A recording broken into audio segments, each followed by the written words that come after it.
بسم اللہ الرحمن الرحیم۔ السلام علیکم ناظرین گرامی، ہماری آج کی ویڈیو کا موضوع نہایت اہم ہے۔ ولی اللہ کون تھے؟ مزارات کیوں بنے؟ ان کی زندگی کیسی تھی؟ حقیقی فیض کیا ہے؟ ناظرین، ولی اللہ وہ ہوتا ہے جس نے اپنی جوانی کے قیمتی دور کو خدا کی یاد میں گزارا، مخلصی سے عبادتیں کیں، علم سیکھا اور سکھایا، عمل کیے اور عمل کرنے کی ترغیب دی، اور علم کے دریا ہمارے لیے چھوڑ گئے اپنی کتابوں کی شکل میں، عمل کی شکل میں۔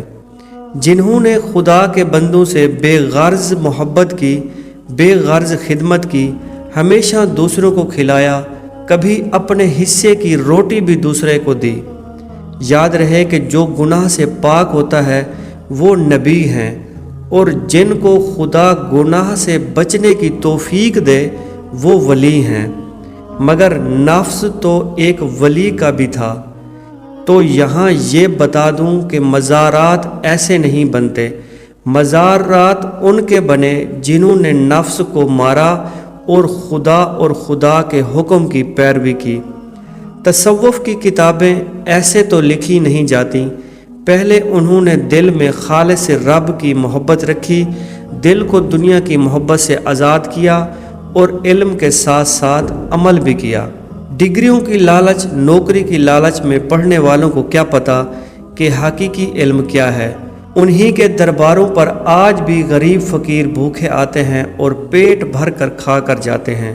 جن کو سکون قلب میسر نہیں، ان کو سکون قلب ملتا ہے، کیونکہ بہت سے ایسے بھی سچے ولی اللہ ہیں جن کے مزارات پر رحمتوں کا سایہ رہتا ہے۔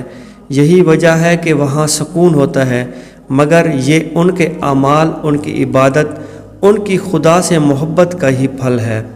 نفس کو راضی کرنے والوں کو خدا نہیں ملتا۔ عام انسان کسی کو بلا غرض، بلا جان پہچان 2 وقت کا کھانا نہیں کھلا سکتا۔ غلط تو نہ مزار ہے اور نہ ولی اللہ، اصل سوچ غلط ہے۔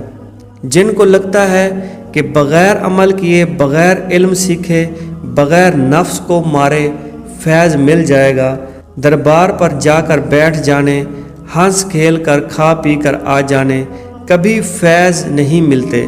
فیض لینا ہے تو ان کی کتابوں کو پڑھو جو انہی کی دربار سے مل جائیں گی۔ فیض لینا ہے تو اس کے راستے پر چلو جو ان نیک ساحلین نے چھوڑا۔ فیض لینا ہے تو رب کے بندوں کے لیے وقف کر دو زندگی، دنیا بھی اچھی ہو جائے گی، آخرت بھی۔ دل سے بغض، نفرت، حسد، کینہ اور سب سے بڑھ کر ایک دوسرے کو برا سمجھنا چھوڑیے۔ اپنے اندر کے برے انسان کا گلا گھونٹیے اور اندر میں موجود اچھائی کو پروان چڑھائیے۔ ذات بھی سنور جائے گی اور معاشرہ بھی۔ رب نے فرما دیا، نہ کہ مجھے پکارو تو اس کی جگہ کسی کو مت پکاریے۔ ہاں، استغاثیہ کی اصل طریقہ سیکھ لیجئے۔ مزار کے خلاف بولنے والے اپنی اصلاح کر لیں۔ مزارات عام لوگوں کے نہیں بنتے، جن کے نشانات رب چھوڑنا چاہتا ہے انہی کے بنتے ہیں، مگر دعاؤں کو قبول کرنے والا اللہ ہی ہے۔ حقیقی رب جو مچھر کے جتنا آنسو نکلنے ہی پر معاف کر دیتا ہے، جو شہ رگ سے بھی زیادہ قریب ہے، جو سب سے زیادہ حقدار ہے کہ اس کو دل میں جگہ دی جائے، اور سورۃ فاتحہ کی ترتیب کے مطابق اہدنا الصراط المستقیم، ہمیں سیدھے راستے پر چلا۔ اللہ تعالیٰ کی ذات و صفات کی معرفت کے بعد اس کی عبادت اور حقیقی مددگار ہونے کا ذکر کیا گیا، اور اب یہاں ایک دعا سکھائی جا رہی ہے کہ بندہ یوں صراط الذین انعمت علیہم غیر المغضوب علیہم ولا الضالین، ترجمہ کنز الایمان، ان لوگوں کا راستہ جن پر تو نے احسان کیا، نہ کہ ان کا راستہ جن پر غضب ہوا، اور نہ بہکے ہوئوں کا۔ یا ایھا الذین آمنوا اتقوا اللہ وکونوا مع الصادقین، سورۃ التوبہ آیت نمبر 119، ترجمہ کنز العرفان۔ اے ایمان والو، اللہ سے ڈرو اور سچوں کے ساتھ ہو جاؤ۔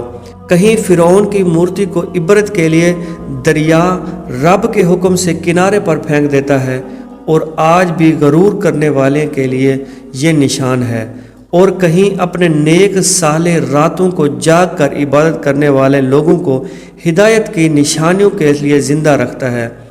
ولی اور نبی اور شہید کبھی نہیں مرتے۔ مردوں کو پکارنا منع ہے، زندوں کو نہیں، مگر پکارنے استغاثیہ کے لیے علم چاہیے۔ جاہل استغاثیہ طلب مت کریں، ایسا نہ ہو کہ وہ حقیقی پیر کامل کو ہی بھول جائیں، کیونکہ کامل ولی کا فیض یہی ہے کہ وہ آپ کو رب سے ملا دے۔ حقیقی نفع نقصان اللہ ہی کے ہاتھ میں ہے، جیسے شفا اللہ کے ہاتھ میں ہے اور طبیب ایک وسیلہ ہے، ایسے ہی روح کی شفا بھی اللہ کے ہاتھ میں ہے، ولی ایک وسیلہ ہے۔ مگر یاد رہے کہ ہدایت مانگنے والوں کو ملتی ہے، اس لیے اپنے لیے ہم سب کے لیے ہدایت طلب کرتے رہیں تاکہ رب بھٹکنے سے بچاتا رہے۔